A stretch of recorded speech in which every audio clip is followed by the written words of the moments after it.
Avant de commencer l'essentiel de mon intervention, je voudrais donner deux précisions. Comme le document qui a été présenté est un document historique, il faut retenir que les assises nationales de la refondation avaient demandé une durée de transition de 6 mois à 5 ans.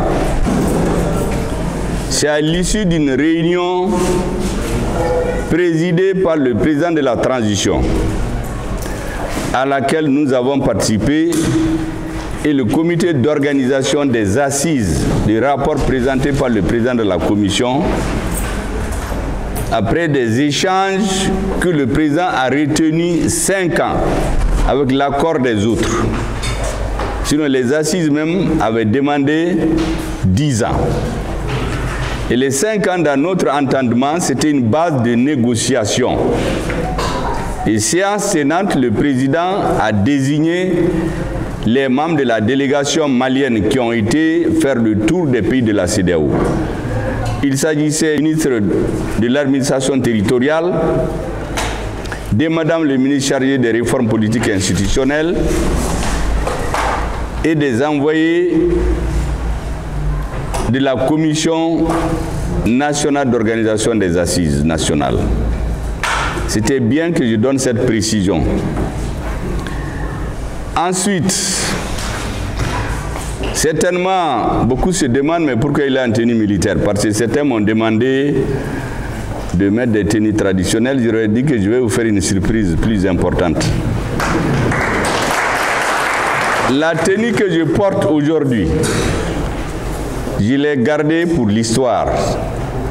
Lorsque les assises et la CEDEAO a pris ses sanctions, le dimanche 9 janvier 2022, un conseil des ministres extraordinaire a été convoqué le lundi 10 janvier. Et c'est la première fois que je suis allé à ce conseil des ministres extraordinaires en tenue militaire. C'était un signe à l'intention de la CEDEAO. Ce jour-là, pour la petite histoire, quand je suis venu rencontrer le président de la transition, il m'a dit, mais où est le Premier ministre? J'ai dit, mais il est là, le soldat de 2e classe, derrière le colonel. On a rigolé, on est allé. C'est pour vous dire pourquoi je porte cette tenue, je vais la garder pour l'histoire. C'est la même chose pour le meeting du 16 novembre. La tenue que j'ai portée dans le meeting du 16 novembre, c'est la même tenue que j'avais portée le 14 janvier. Vous avez vu sur les images d'ailleurs. Elle est aussi des tenues que je garde pour l'histoire.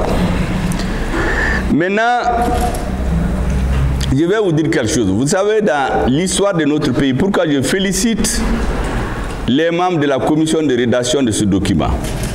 L'histoire du Mali n'est pas écrite.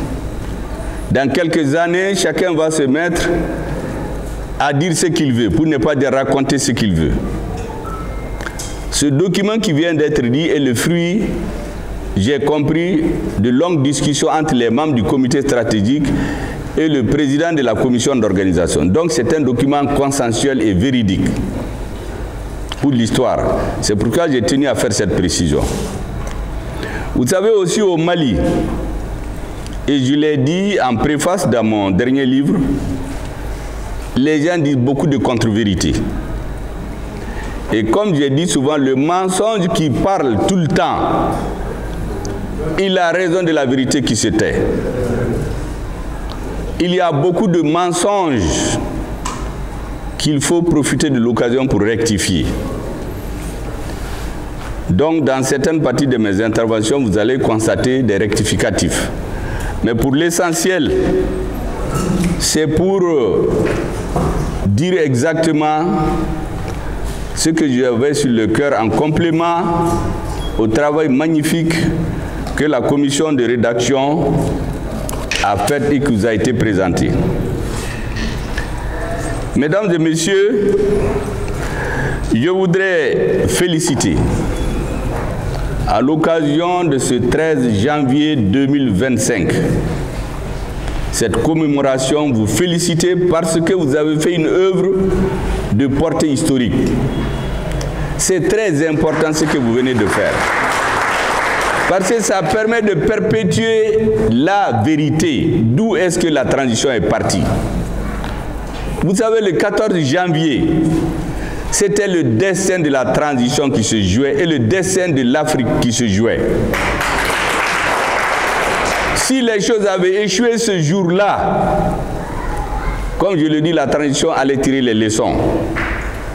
Beaucoup d'ambassades ont fini par dire à leur gouvernement, au vu de cette foule jamais mobilisée, attention, ces officiers de la transition ne sont pas aussi impopulaires que vous pensez.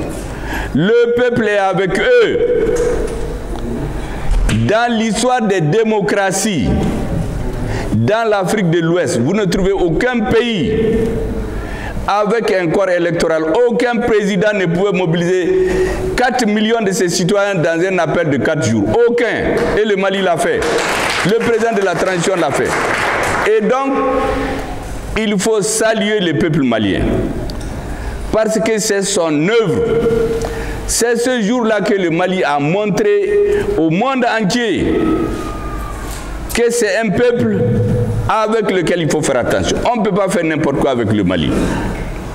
Quelqu'un vient de rappeler ici qu'à la pénétration coloniale, certaines zones africaines ont été colonisées en 6 mois, en 1 an. Mais pour occuper notre pays par la force, le colonisateur a mis 38 ans.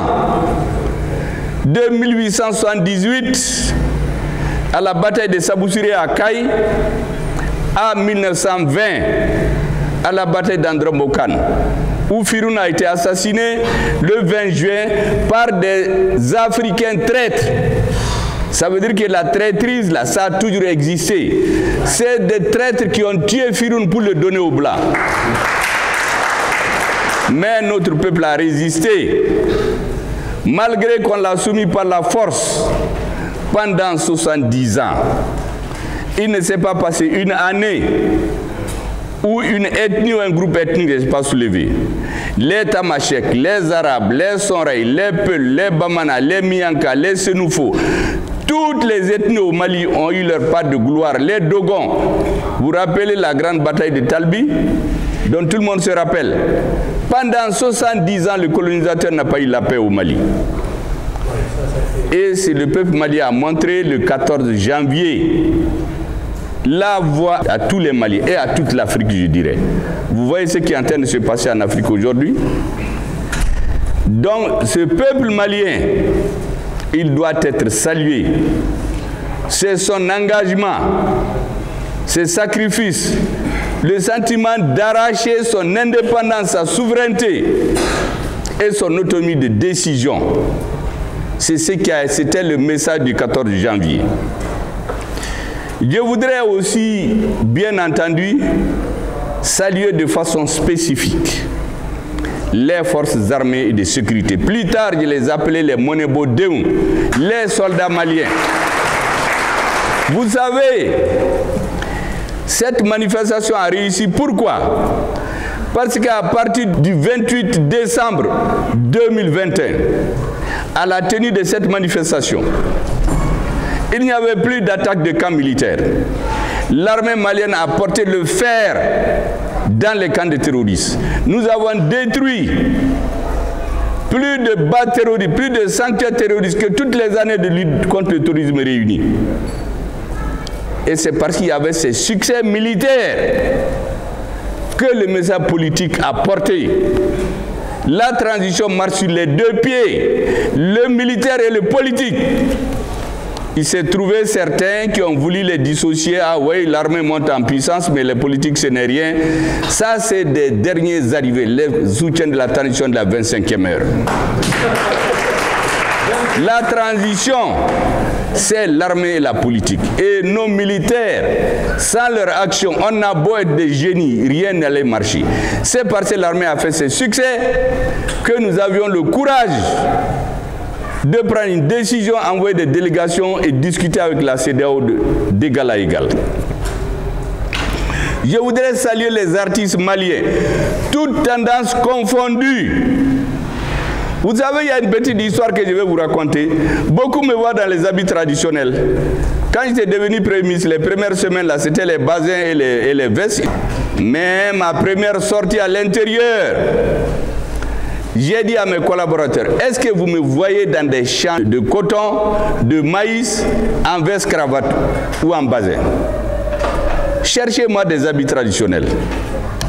Et j'ai porté un habit traditionnel. Quand je suis arrivé, je ne l'ai plus enlevé. J'ai vu que ça plie à la population. J'ai fait toute ma visite. Je suis revenu. 2 jours après, le ministre de la Culture m'a dit que les artistes souhaiteraient me rencontrer. Ils sont venus chez moi. Elles ont dit qu'elles sont venues me féliciter. Parce que depuis que j'ai porté cette tenue, toutes leurs marchandises ont été achetées. Et je leur ai donné la garantie ce jour-là qu'aussi longtemps que j'étais dans la transition, je porterai ces habits. C'est important que, ça c'est les détails de l'histoire que les Maliens ne savent pas. Après, quand j'ai rendu compte au président, je lui ai demandé la permission et il l'a accordé. Et j'ai demandé au ministre qu'à partir d'aujourd'hui, le mercredi, le jour du Conseil des ministres, appartient au peuple malien. Que tous les ministres s'habillent en tenue traditionnelle, parce que les Maliens vont les voir à la télé en tenue traditionnelle. Et les militaires en tenue de combat, pour que ça soit clair pour la CEDEAO et le monde entier, que le Mali ne cédera pas. Nous pouvons plier, mais nous n'allons jamais baisser la tête devant quelqu'un. Ça, c'était des symboles forts en politique. Tout ça, c'était la politique.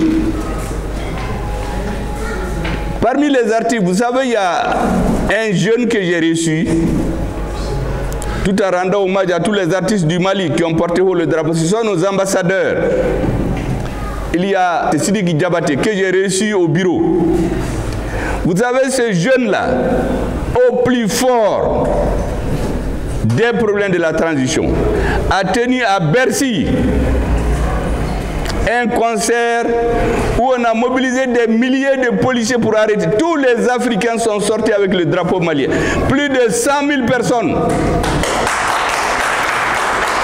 Aucun homme politique en cette période ne pouvait mobiliser autant de personnes, surtout en Europe. Ça veut dire que la réussite de la transition, personne ne peut s'en attribuer le succès. C'est le peuple malien entier.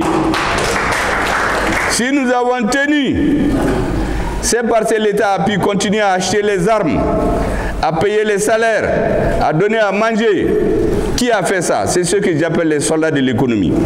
Tous ceux qui s'occupent de récolter de l'argent pour l'État, je les ai appelés spécialement dans mon bureau pour les féliciter. La douane, les impôts, le trésor, etc. Si j'en oublie quelques-uns qui me pardonnent.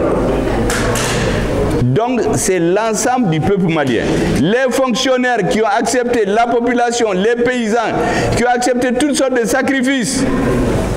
Et c'est pour cela que je tenais spécifiquement, pour renforcer votre message, à saluer ces composantes de la nation.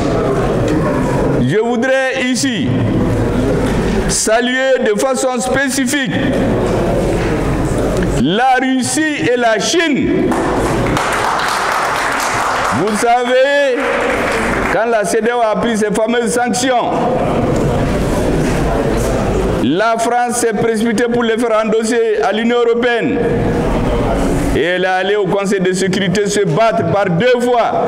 La Russie et la Chine ont posé leur veto et rejeté les sanctions illégales et illégitimes. Je voudrais que vous les félicitiez et nous les rendons hommage à notre amitié avec la Russie et la Chine. D'autres partenaires sont venus, la Turquie, l'Iran.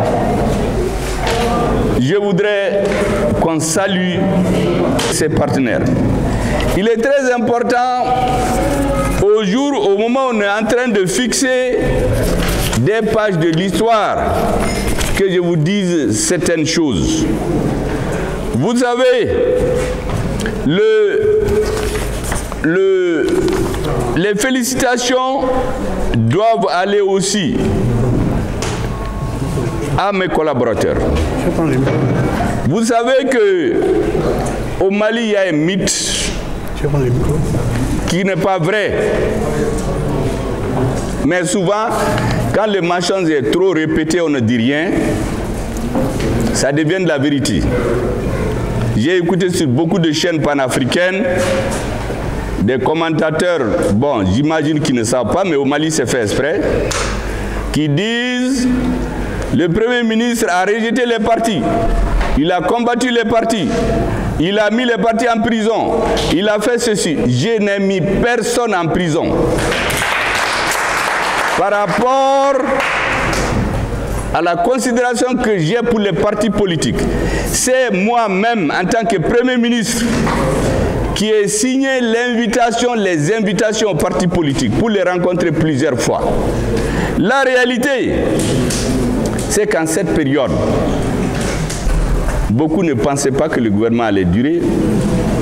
On nous a dit qu'on ne dépasserait pas 3 mois. Donc les uns et les autres ne voulaient pas venir se mouiller avec un gouvernement de courte durée de vie.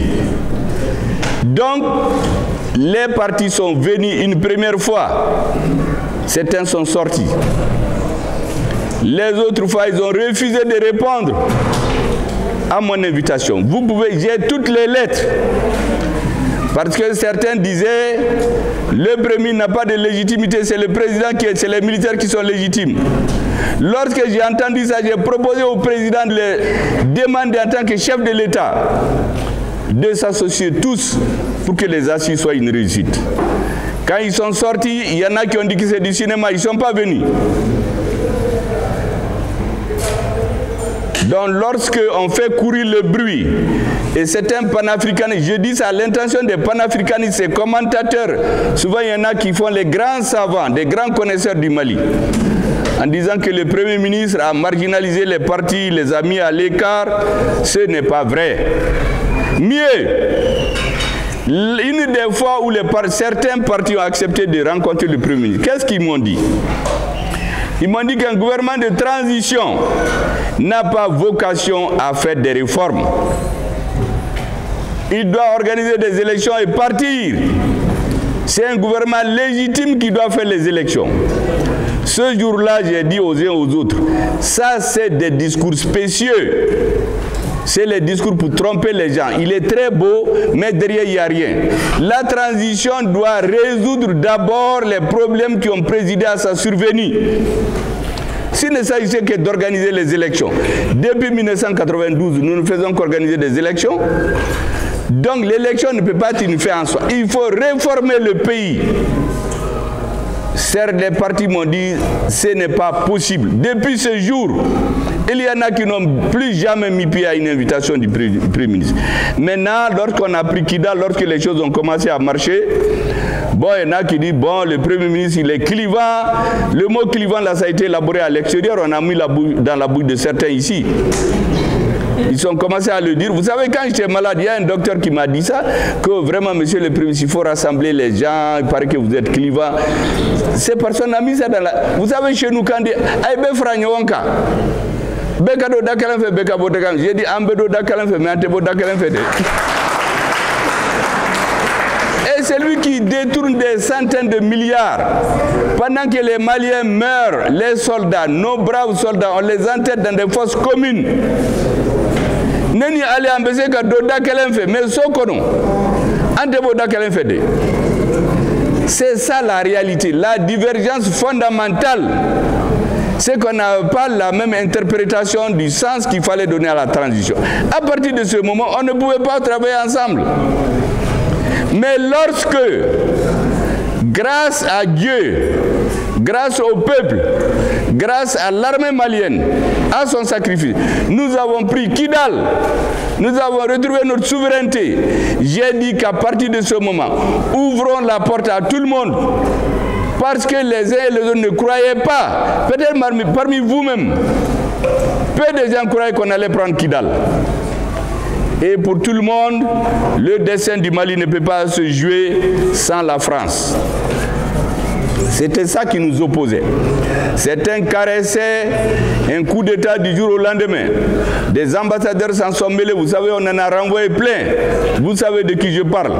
On a renvoyé un d'abord. D'autres sont venus plaider pour lui. Ils étaient dans les mêmes jeux. Arrivés à soulever des Maliens, organiser des groupes de jeunes pour leur dire « Révoltez-vous ». Si les Russes viennent au Mali, il faut vous révolter.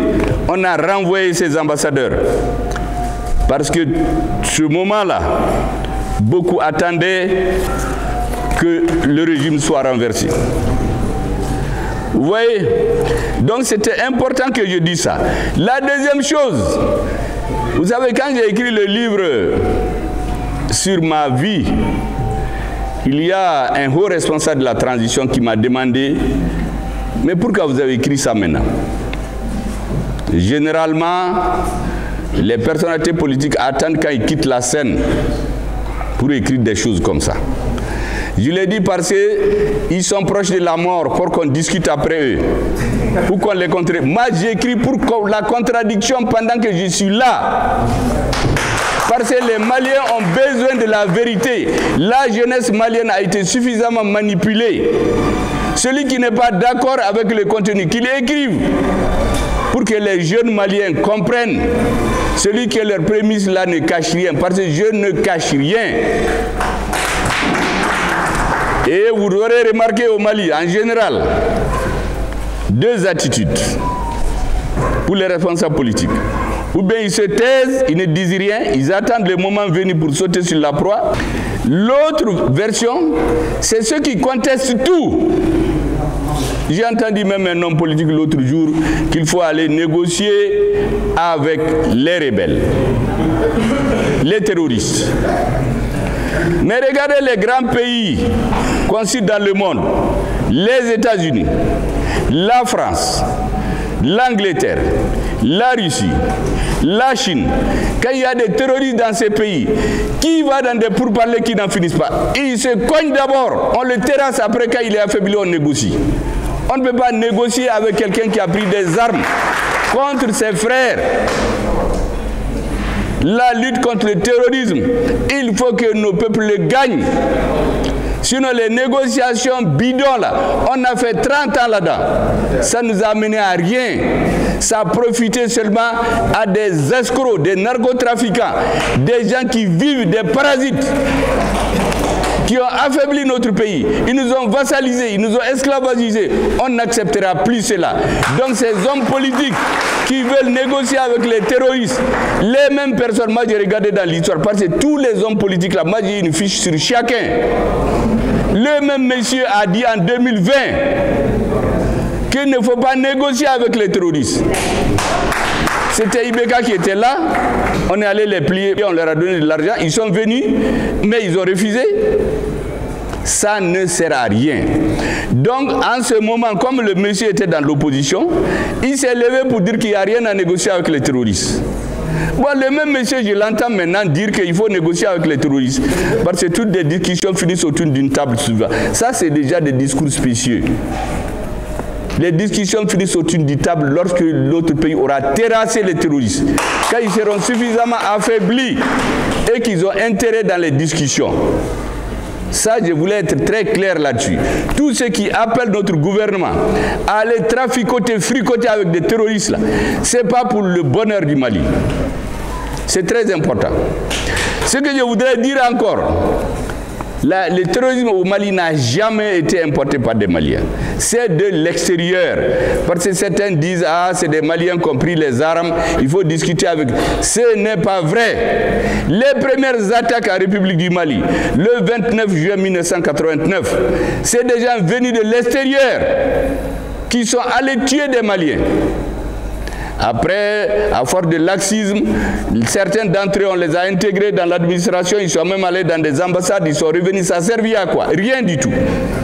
Et puis ça s'est étendu à d'autres jeunes. La plupart des jeunes qui sont dans les terroristes, certains ne savent même pas pourquoi ils sortent. Ils sont là-dedans. Les 98% n'ont aucune formation idéologique. Ils vont là-dedans pour se venger parce qu'on a tué leurs parents. Ils vont là-dedans par cupidité. Il y en a même qui disent qu'ils voulaient se marier, ils n'ont pas d'argent. Ils vont là-dedans pour être payés tous les mois et puis venir se marier. Il y a du n'importe quoi là-dedans. Donc ils n'ont aucune conviction. C'est des puissances extérieures qui organisent, qui financent, qui sponsorisent les terroristes et répandent le terrorisme en Afrique. Tout ce qu'on vous dit, le reste là, c'est de la poudre aux yeux. C'est ce que nous avons compris très tôt. C'est pour cela que lorsque la rectification a commencé, notre gouvernement s'est attaché d'abord à se donner les moyens militaires pour recouvrer l'intégrité de notre pays. Chasser ces forces étrangères qui étaient toutes sous la coupe de la France. Les Takuba, les Serval, les Petiti, les Patata, tout ceci là, c'était sous le couvert d'un seul pays. Et les dirigeants tournaient. On porte des cravates, on voyage, on revient, on a un pays dans la capitale, mais personne ne peut aller chez lui. Moi, je ne pouvais pas aller chez moi. J'ai été dans mon village la dernière fois en 2013. Après, ce n'est plus possible. Donc, il faut garder votre vigilance. Et aujourd'hui, à cause des attaques terroristes un peu partout, il y a certains qui disent « Ah, mais les gens sont en train de mourir, donc ce n'est pas mieux. » Mais est-ce que c'est mieux avant? Ce n'était pas mieux. Mais aujourd'hui, les têtes terroristes, l'armée est en train de les détruire. Chaque semaine, l'armée met hors d'état de nuire certains. Et parce que les gens croient que le peuple africain ne peut pas tenir des luttes de longue durée. Cette maladie a fait plus de 30 ans pour rentrer dans le corps de l'Afrique. Une maladie qui dure pour vous prendre, il faut du temps pour qu'elle sorte. Nous allons les détruire d'ici 1 an, 2 ans, Inch'Allah, 3 ans. Abattez-nous. Donc n'écoutez pas du tout ceux qui sont en train de véhiculer le défaitisme. Pour dire, ah oui, on a tué des paysans, on a tué ceci, donc on n'a pas gagné. Mais on a recouvré Kidal. Les chefs terroristes, même l'Amérique n'a pas pu tuer certains, mais l'armée les a détruits. Mais on fait semblant d'oublier tout ça pour venir tenir un discours spécieux. Vous avez quelqu'un qui est malade, quand tu lui dis que tu peux le soigner, il te croit. Donc il y a des charlatans politiques qui viennent dire, sous prétexte d'être des hommes politiques, qu'ils veulent le pouvoir, ils vont négocier avec les rebelles, ils vont amener la paix. Il n'y aura jamais de paix sans qu'on aura bouté les terroristes hors de nos territoires. Je vous assure que la CEDEAO, quand on y est sorti, parce que je vois des gens, ah, on sort de la CEDEAO, ah, pourquoi l'AES est créé, on aura des problèmes de visa, les hommes d'affaires ne pourront pas circuler. Mais avant, on existait sans la CEDEAO. Et puis la CEDEAO a laissé sa vocation. Ce que vous pensez là, elle n'était pas comme ça. Les dirigeants de la CEDEAO étaient au service des présidents des pays étrangers. Vous avez entendu un président dire ici, ah, je vais appeler tel Africain pour lui dire de faire ceci, de faire cela. Donc la CEDEAO était sortie de son rôle. Le Mali, la CEDEAO a demandé 400 millions pour le G5 Sahel de dollars. On a fait tout ce temps, il n'y en avait pas. Mais elle a trouvé 3 milliards d'un coup que des pays étrangers voulaient donner pour faire une force armée tomber sur le Niger. Et nous avons très vite compris qu'après le Niger, ils vont s'organiser contre le Burkina. Après le Burkina, ils vont se dire maintenant, et puis certains Maliens vont être découragés, ils vont venir tomber sur le Mali. Et c'est pour cela que nous nous sommes donné la main pour dire non. Le 27 janvier, ils avaient préparé une opération militaire pour tomber sur le Niger.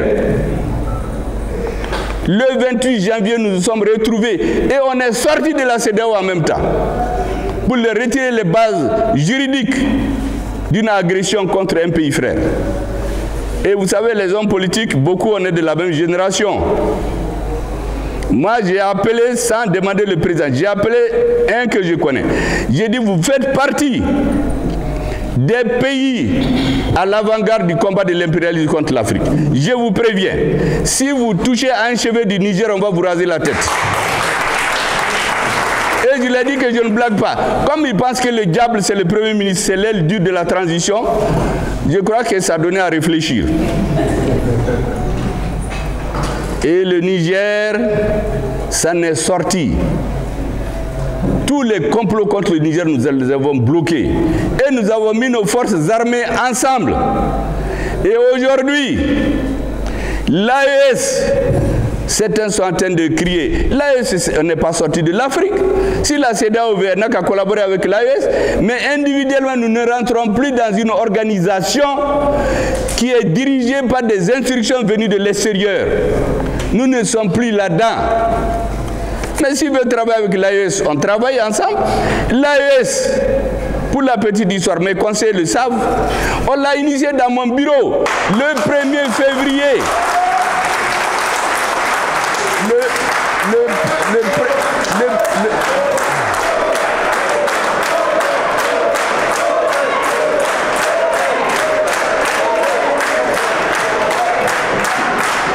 Le 1er février 2023, l'initiative venait du Premier ministre du Burkina Faso, Apollinaire. Il m'a dit qu'il faut qu'on crée une fédération. Nous avons discuté, je lui ai dit que les premiers qui sont venus avant nous ont créé des fédérations. Il y avait la première fédération, Dahomey, Haute-Volta, Soudan. Donc, pourquoi ça a éclaté? Qu'on réfléchisse sur les raisons. Nous avons continué la discussion quand j'étais là-bas, le 23 février 2023. Je dis cette date-là parce qu'il y a beaucoup de faussaires aujourd'hui, des nouveaux soutiens de la transition, des soutiens de la dernière heure de l'AES.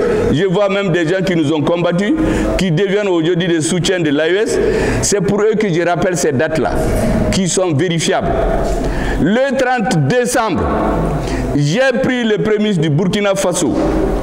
On est allé au Niger. À trois, nous avons échangé sur cette question. Et le Premier du Burkina Faso, je lui avais dit le 23 février que les premiers qui ont fait la fédération, il y a des influences extérieures qui les ont poussés à casser cette fédération.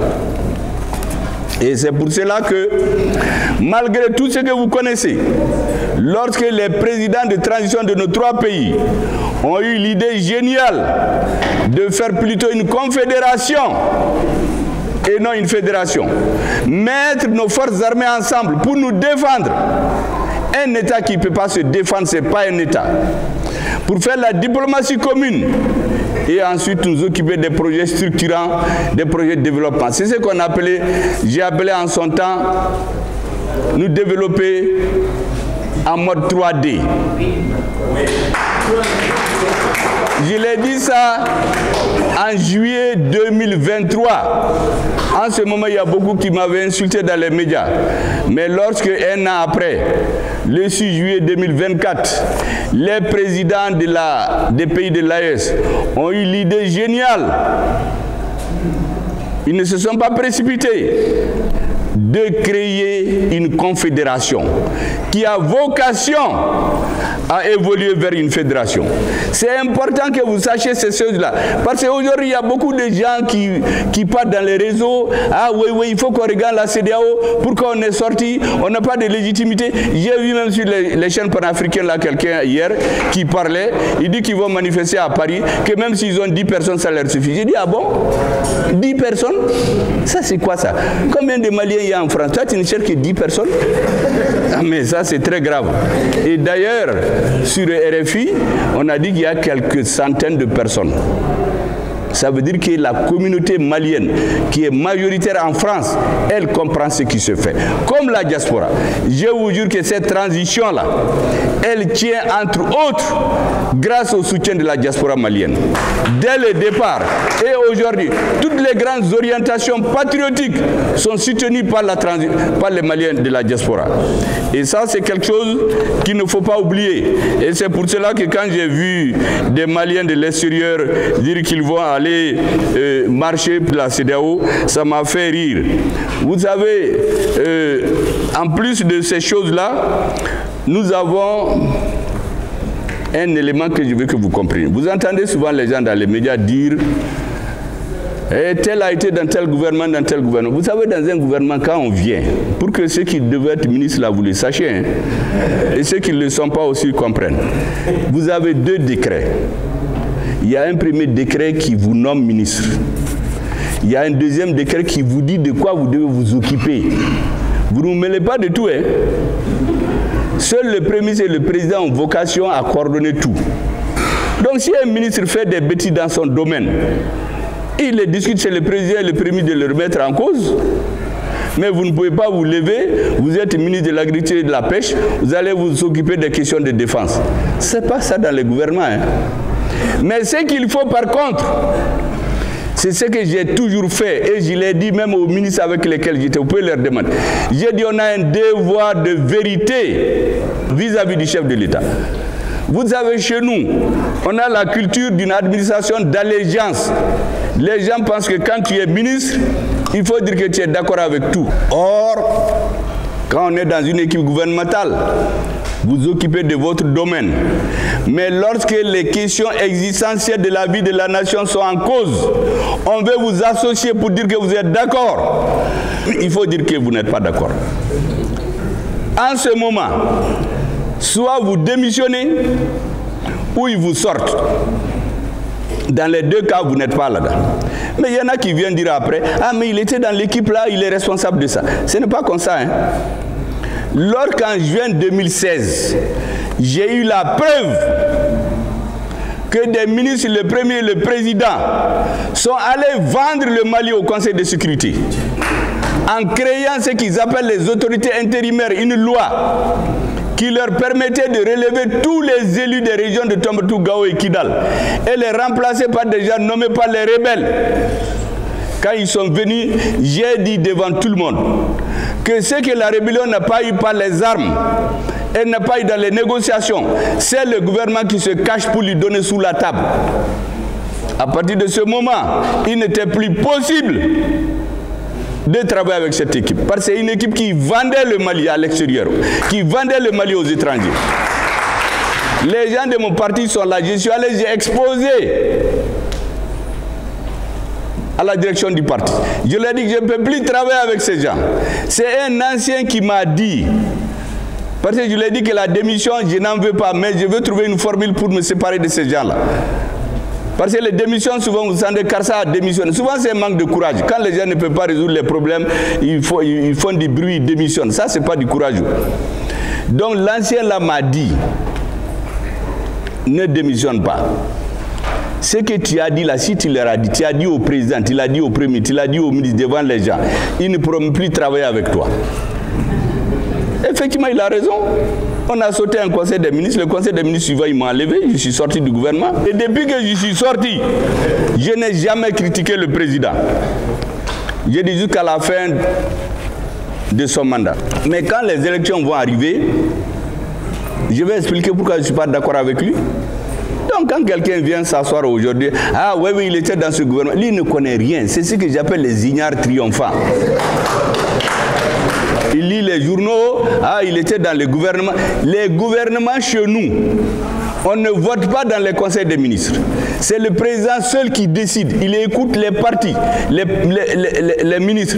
S'il veut, il prend l'idée de la majorité. S'il veut, il vient avec son idée. C'est son idée-là qui s'impose. Il faut que vous compreniez ça. Un ministre n'est pas dans un gouvernement pour faire tout ce qui est nécessaire. Parce que c'est le système français qu'on a pris. Le président est presque un roi. Ce qu'il dit, vous l'acceptez ou vous quittez. J'ai vu aussi des panafricanistes qui disaient à le Premier ministre, il devait se taire ou démissionner. Quand j'ai fait le meeting de la clarification, oui. Mais j'ai vu des panafricanistes dans les réseaux, ah oui, il devait démissionner, sinon il ne devait pas parler. Je devais me taire jusqu'à ce que ça croule, parce que je voyais ce qui se faisait. Je vous ai dit que je n'ai dit que 10% de ce qui se fait. Il faut les alerter. Mes collaborateurs sont là.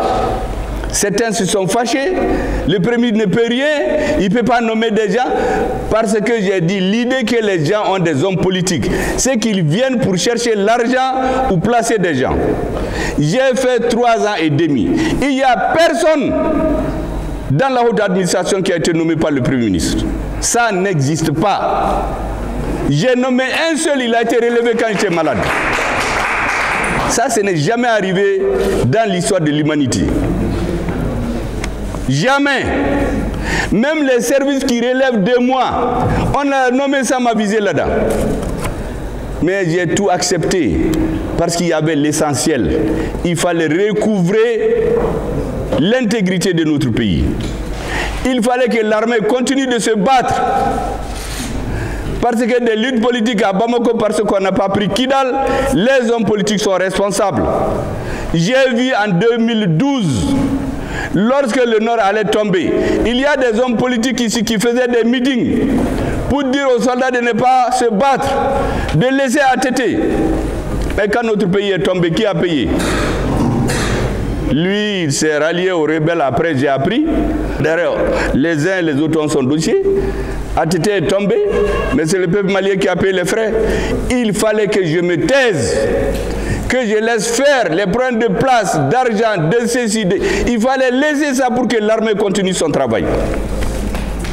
Mais celui qui ne comprend pas ça, lui, il est dans des histoires de postes, comme j'entends Nignard là aussi dire que pourquoi il ne quitte pas, il a des avantages, ça lui suffit. J'ai dit, ah bon, toi tu raisonnes en avantage? Nous on parle du Mali, lui il parle des avantages. Mais on n'est pas sur la même planète. Maintenant, ce que je voudrais vous dire,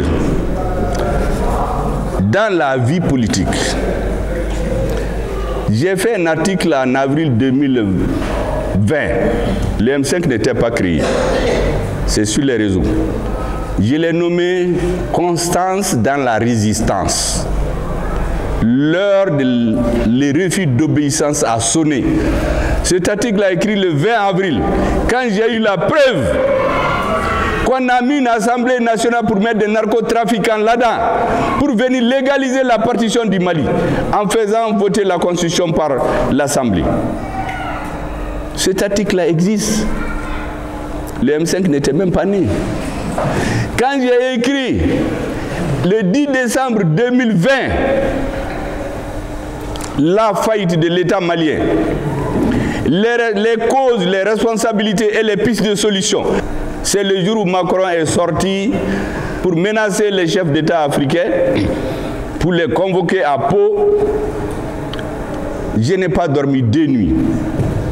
J'ai fait cet article. Je l'ai publié dans la presse, j'ai payé moi-même. Mais après, je l'ai fait un petit livret que vous avez tous. Quand vous voyez là-dedans, vous lisez, vous allez trouver les preuves que c'est la France en combinaison avec quelques intellectuels verrez ici qui ont organisé la partition du Mali. Et depuis ce moment, ils disent que je suis un subversif.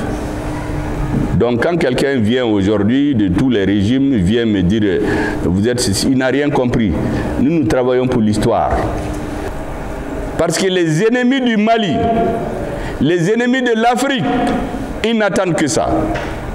La transition malienne, c'est le bébé du M5. Aucune colère ne doit nous amener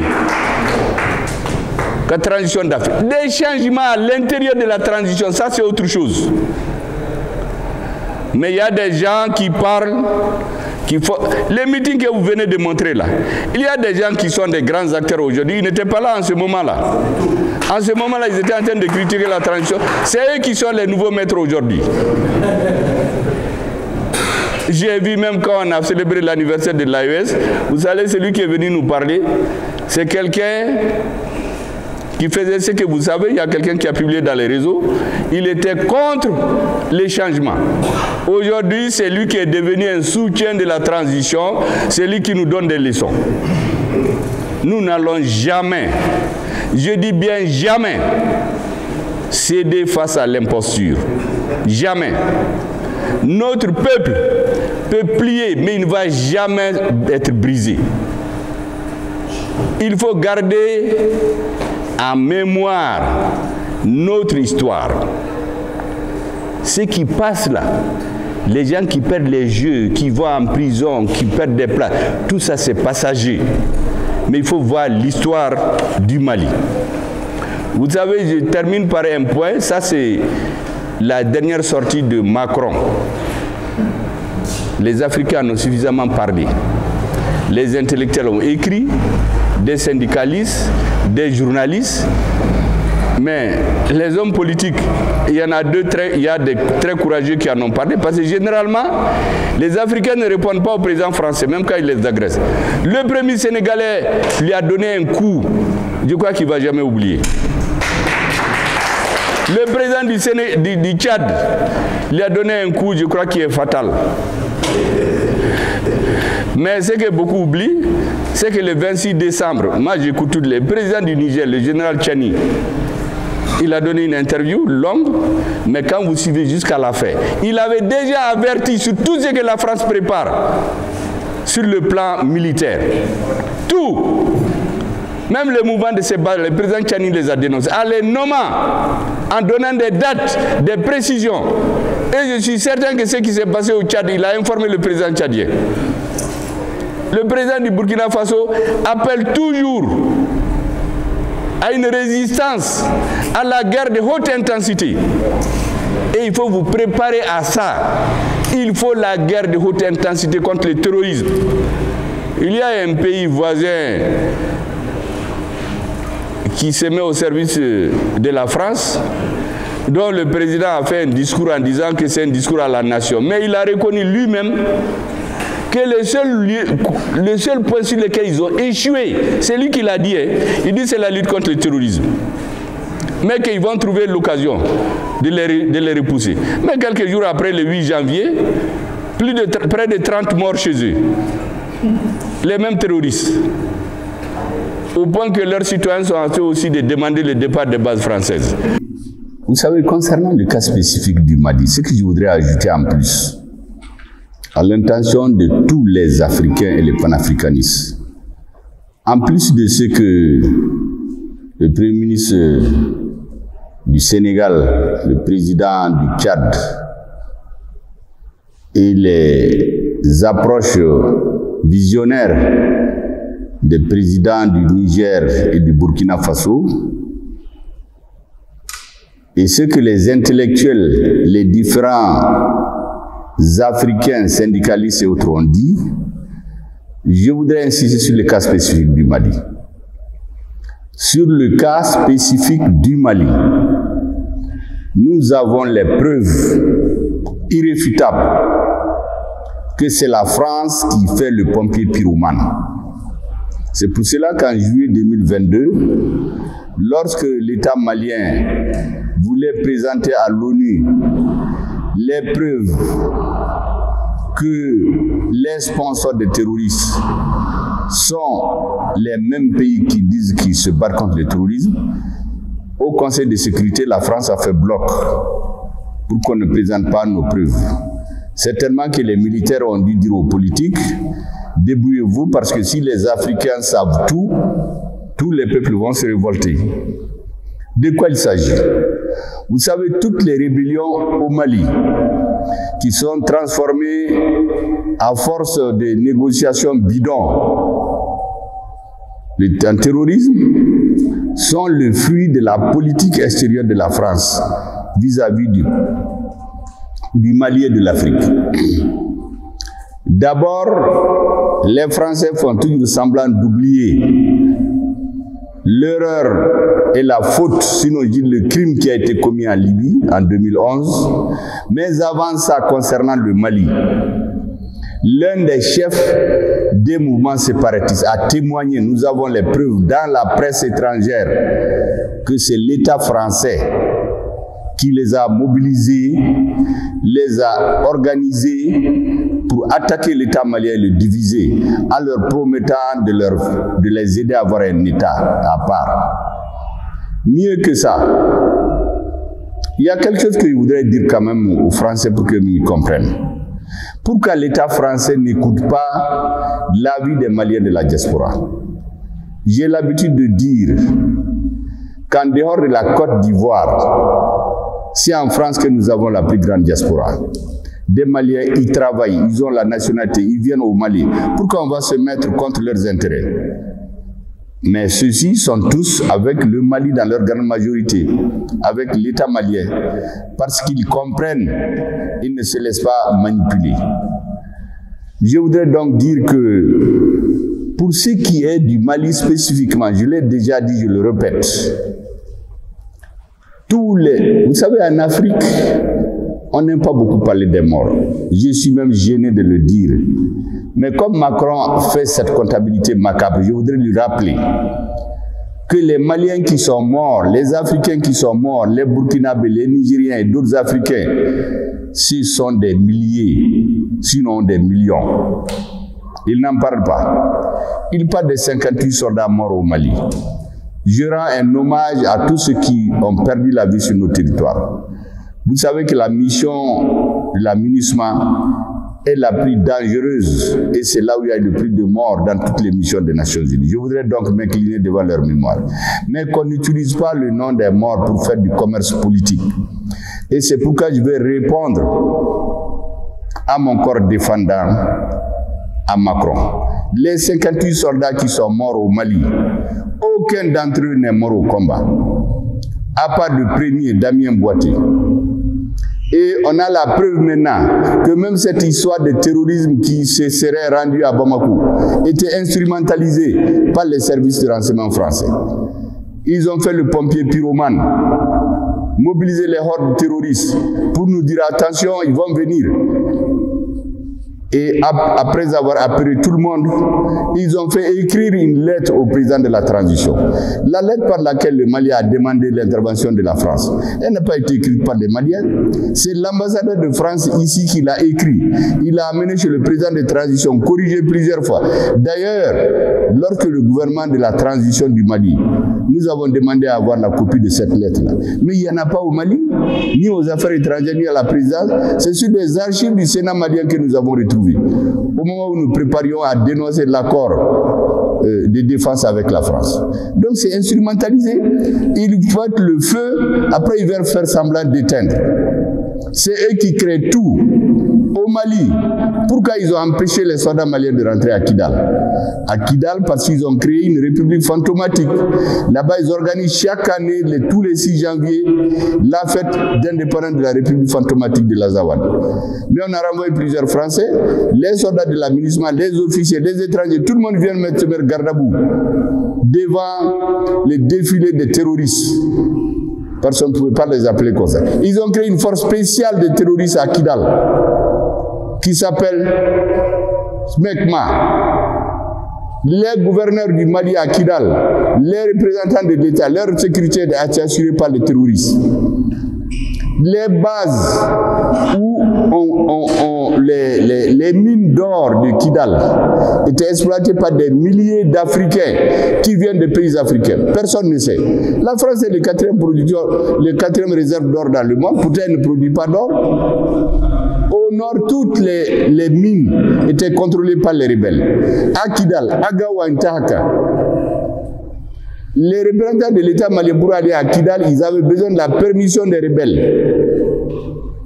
Ils attendaient à l'aéroport, même quand le ministre veut aller à Kidal. Il attend toute la journée à l'aéroport. Si la mission, l'administration vient l'amener à Kidal, il l'amène. Mais quand ils ne veulent pas, les ministres peuvent faire la journée, ils retournent. Les Maliens font semblant ou le monde oublie tout cela.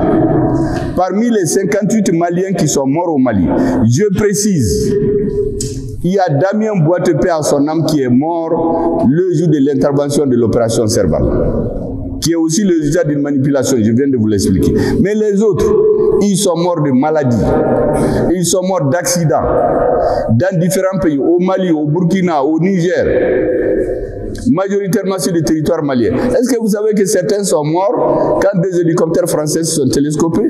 Même Jean Bokel, auquel il fait référence, qui fait aussi le docte pour nous, Africains. Mais son fils est mort dans un accident, un télescopage dans des hélicoptères français. Ça n'a rien à voir avec l'armée malienne. Il faut que les Français arrêtent. Que les dirigeants français disent la vérité à leur peuple. Ils envoient des Français ici qui meurent dans des opérations. Les populations françaises ne sont même pas au courant. Ils viennent pour accomplir une mission impérialiste. L'expansion impérialiste de la France. Cela c'est terminé. Je l'ai déjà dit quand le ministre des Affaires étrangères d'Algérie m'a été envoyé ici spécifiquement par avion spécial à mon retour de New York en septembre 2021 pour nous remercier et nous féliciter. Je lui ai dit une phrase qu'il a répétée à sa sortie. Le berceau de l'humanité, c'est l'Afrique. L'Afrique sera le tombeau du colonialisme. Il faut que Macron et tous les autres impérialistes, il faut qu'ils arrêtent. La jeunesse malienne n'acceptera plus ce qui s'est passé. On ne nous trompera plus. Il faut qu'il arrête, qu'il continue à tromper les Français. Qui ne respecte pas d'ailleurs, parce qu'il dit la même chose aux Français. Vous vous rappelez à son début, on l'appelait Jupiter. Il dit aux Français des gens qui ne valent rien. Il les méprise. Il faut qu'il garde son mépris chez lui. S'il vient chez nous nous mépriser, nous allons lui répondre. Aujourd'hui, je ne suis pas dans les fonctions de Premier ministre, mais je me dois de lui répondre. Il faut arrêter le mensonge, la manipulation, la désinformation.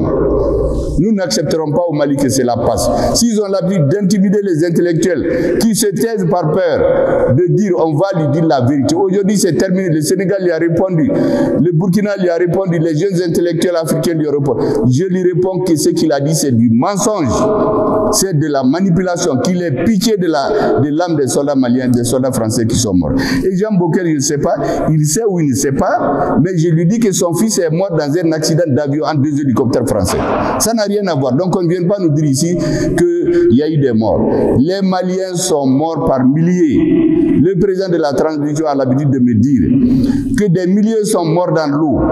On ne sait même pas où ils sont. Ceux qu'on a enterrés dans les fosses communes, partout, les soldats sont pris en tenaille par les terroristes. Lorsque nous demandions des hélicoptères pour agir, ils refusaient. La France refusait. L'aménagement refusait. Jusqu'à en tuer tous les Maliens.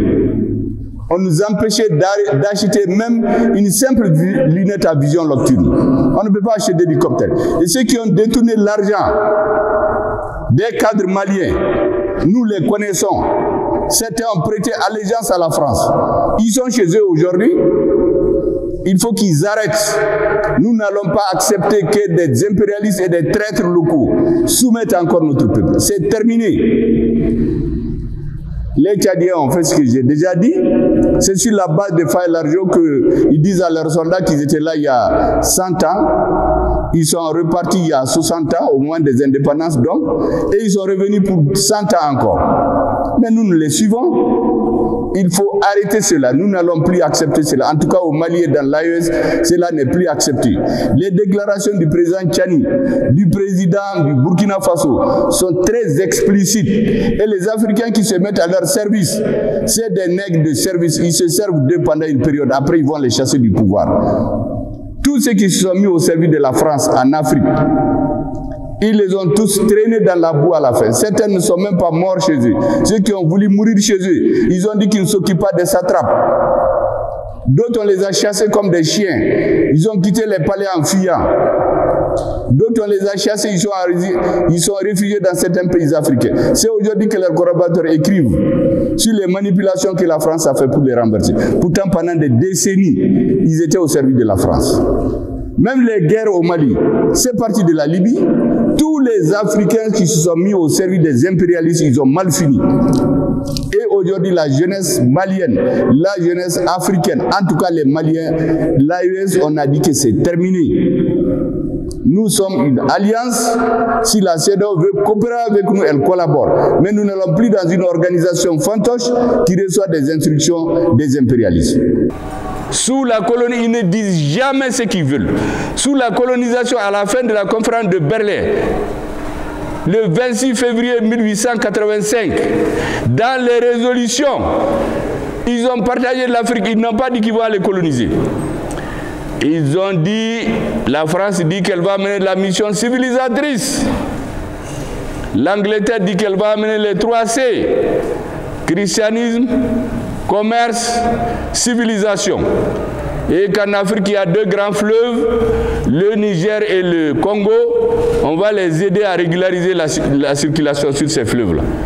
Le Congo a été donné au roi de Belgique comme propriété. C'est tellement anonyme, c'est tellement soft. Mais après, qu'est-ce qu'on a constaté? Le Congo, pour construire la route Congo-Océan, on a tué 1 million de Congolais. Les fleuves Niger et Congo, ils nous ont colonisés. Ce qu'ils font aujourd'hui, on prend quelqu'un, on pousse son frère contre lui, on l'arme, il va les tuer, après lui aussi on l'élimine. C'est comme ça qu'ils ont tué tous les chefs. C'est le même système aujourd'hui. On voit un président africain, on lui dit, bon, pour consolider ton pouvoir, vraiment il faut être avec nous. Et on se sert de toi pour combattre les autres. Mais quand on finit avec eux, ils vont se retourner contre toi. Ils ne disent jamais la vérité. Sous le couvert de la démocratie, on nous a amené la même chose. Vous savez que dans un pays africain, quand l'armée a fait des perquisitions chez un président dit démocratiquement élu, on a trouvé que lui, sa femme et ses enfants, ils ont tous des passeports français. Donc c'est des Français qui dirigeaient ce pays-là. Est-ce que vous savez que quand il y a eu quand Macron les a convoqués à Pau, les présidents africains du G5, ils étaient révoltés. Ils se sont retrouvés dans un pays africain, ils se sont entendus coup d'État, qui ne vont pas partir. Mais quand ils sont partis, c'est un d'entre eux qui a téléphoné à Macron, il a dit attention, ils ont dit qu'ils ne viennent pas. Après on les a appelés coup Bagaba, les menacés un à un. Après ils sont tous allés signer. C'est ça les Africains, il faut qu'on arrête ça. Un président qui devient un petit commis voyageur, il participe à vos réunions, après il téléphone aux Européens pour les informer. Mais on ne peut pas, c'est la même chose aujourd'hui qui sont en train de continuer. On cherche des gens dans nos pays, on cherche des gens en Afrique, on leur donne de l'argent, on leur donne le pouvoir et au nom de ça, ils sont prêts à déstabiliser leurs autres frères, détruire leur pays. Si vous ne comprenez pas ces éléments-là, on ne peut pas comprendre ce qui se passe dans le monde aujourd'hui. Il faut avoir une lecture objective et historique. Celui qui ne connaît pas l'histoire, je l'ai déjà dit, il est appelé à répéter tout ce qui se fait aujourd'hui. Ils l'ont déjà fait. Ils mentent, ils cherchent une élite, on cherche des dirigeants. Élection soi-disant démocratiquement élue, on fraude, on prend 1000 personnes, on leur donne de l'argent, leur famille, ils voyagent, ils font ce qu'ils veulent. Moi, je vous ai dit que notre armée, en 7 mois, on l'a équipée plus que les 20 dernières années. Mais pendant les 20 dernières années, on disait que le Mali c'était le modèle de démocratie dans le monde. Pendant ce moment, on avait perdu notre pays. Des individus faisaient ce qu'ils voulaient. Ils venaient dans les bureaux, ils sont comme des pachas, ils rentrent chez le président sans rendez-vous. Un ministre, quand ils ne veulent pas de toi, on t'enlève. Mais ça, c'est quel genre de pays? C'est à ça que la rectification de la transition a demandé à mettre fin. Et c'est pour cela que la manifestation du 14 janvier 2024, il faut que vous en soyez fiers. Le destin de l'Afrique s'est joué ce jour-là. Vous savez, quand j'ai quitté New York, le 25 septembre 2021, en rentrant à Bamako, j'ai passé par Paris. Le ministre des Affaires étrangères français m'a envoyé un ambassadeur, son adjoint qui s'occupe des questions africaines et du Moyen-Orient. Il est venu me baga avec des grosses phrases, vous n'aurez rien en Russie, vous n'aurez ceci. Quand il a fini, je lui ai dit, bon, je vais vous dire deux choses. Vous vous trompez d'époque. Le colonialisme, c'est terminé. Vous vous trompez de pays. Si vous regardez les archives, vos grands-parents ont mis 38 ans pour soumettre nos grands-parents par la force. Ce n'est pas n'importe quel pays. Troisièmement, les dirigeants qui sont à la tête du Mali aujourd'hui, ce n'est pas ceux à qui vous étiez habitués. Nous n'avons pas besoin de votre caution, on a besoin de la caution du Mali. Quand je lui ai dit ça, il m'a dit est-ce qu'il peut aller? J'ai dit vous pouvez partir. Et beaucoup d'Africains ne savent pas, au moment de la décolonisation, le Premier ministre français qui a organisé la décolonisation, comme les gens écrivent leur mémoire au moment de mourir, ils disent la vérité, c'est comme chez nous on dit, comment les gens minent à Befo, yani Ukasa, ou à Befo, ou Mindogo, ou à Befo. Il dit que pendant la décolonisation, ils ont donné l'indépendance à ceux qui l'exigeaient, la demandaient le moins, après avoir éliminé tous ceux qui demandaient l'indépendance avec intransigeance. Est-ce que vous avez bien compris? Ça veut dire que tous ceux qu'ils ont mis à la tête des États, là, c'est ceux qui étaient d'accord avec eux. Mais après, si tu n'es pas d'accord avec eux, on t'élimine. On te crée des problèmes. Lorsqu'on a transformé Serval en Barkhane, le commandant en chef de Barkhane, le général Berthaud, je préfère le dire parce que moi je ne tourne pas, hein, je vais tout droit. Il s'appelle le général Berthaud. Il a fait une revue des troupes militaires français qui sont venus pour Barkhane sur la base de Faye-à-Largeau, au Tchad. Quand il a fini, il leur dit ceci. Nous sommes venus ici il y a 100 ans. Nous sommes repartis il y a 60 ans. Nous sommes revenus maintenant pour 100 ans. Alors qu'on nous a dit que Barkhane c'est venu pour lutter contre le terrorisme. Vous voyez bien, même les Tchadiens ne savent pas ça. C'est pour cela, l'autre jour, j'ai dit que le président tchadien, je ne sais pas ce qu'il y a derrière, ce qui s'est passé, mais il a fait preuve de patience stratégique. Ils ont pris qu'ils ont voulu le manipuler. Lorsqu'il a eu toutes les cartes à main, il les a sorties de chez lui. Parce qu'il a vu leur jeu. Il voulait l'affaiblir et le garder sous leurs mains tout le temps. Ce qui s'est passé chez eux l'autre jour, le président du Niger l'avait déjà subodoré dans son interview du 26 que les services secrets français sont en train de chercher à faire quelque chose contre un pays africain. On a même vu des gens dans les antennes en Occident qui disaient que maintenant il faut faire des opérations spéciales pour éliminer les dirigeants. Ou bien un moment, il y a un militaire français qui vient devant le Sénat qui leur dit, écoutez, si vous voyez qu'au Niger et au Mali et au Burkina, ils sont contre nous, c'est parce qu'il y a longtemps que nous ne donnons pas des bourses aux militaires africains. Séance tenante, ils ont donné 40 bourses, 30 pour 3 pays d'Afrique de l'Ouest que je ne vais pas citer pour les raisons que vous comprenez. 10 pour chaque pays et 10 pour un pays d'Afrique. Donc pour eux, les Africains là ne sont pas capables de réfléchir. Il faut envoyer des militaires pour les manipuler le cerveau. Si vous ne comprenez pas ces facteurs-là, les gens qui sont dans les réseaux des politiciens véreux qui écrivent des articles pour tromper les gens pour devenir président et vendre notre pays, ils vont tromper. Ils ont des discours spécieux. Quand on les suit, ah, ben tiens, il faut des galons de nous. Il va lui, mais on va les manipuler, après on va lui dire que bonbon de Mogo Dala, Kamogo trompé.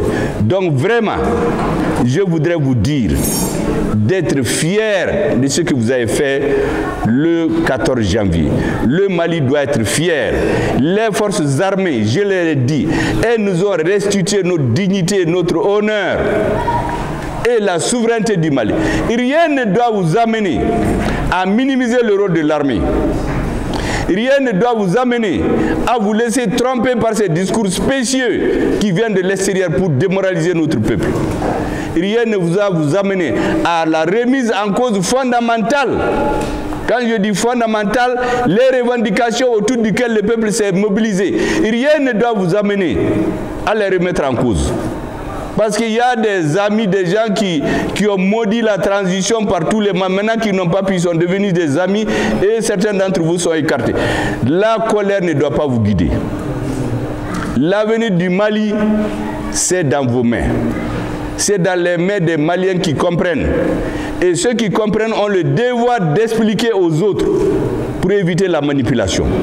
Pour le reste, ouvrez les bras à tout le monde. Ceux qui ne croyaient pas qu'on va vaincre, parce que l'échec est orpheline, la victoire a beaucoup d'enfants. Il y a beaucoup qui étaient contre nous, mais quand on a pris Kidal, ils ont dit vraiment, maintenant là, le gouvernement peut aller. Mais dès que les attentats terroristes ont commencé dans le pays, ils ont commencé à dire, ah oui, rien ne va, regardez, la sécurité ne va pas. N'écoutez personne. Il faut tenir. Dans quelques années, on n'en parlera plus. Le terrorisme dans les années 90, c'était en Russie. Dans les métros, dans les écoles, dans les théâtres, dans les bus, dans les rues. Est-ce qu'on a dit à la Russie d'aller négocier? Aux États-Unis, on leur a dit d'aller négocier.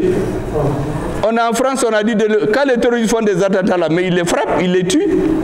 Mais pourquoi chez nous, on vient inoculer ce virus du défaitisme là? Qu'il faut négocier, et puis on nous balade, on divise notre pays, des générations passent, les nouveaux viennent, on trompe tout le monde, on vous amène dans des hôtels, on vous donne de l'argent, votre enfant, on lui donne des bourses, on vous amène dans leur pays, ils manipulent les élections pour faire de vous président, et vous vendez votre pays. Il faut refuser cela. Et c'est le 14 janvier 2022 que le peuple malien a dit que ça ne se fera pas. Et le destin de l'Afrique, du Mali, de la transition et de l'Afrique, c'était juste ce jour-là. Merci beaucoup.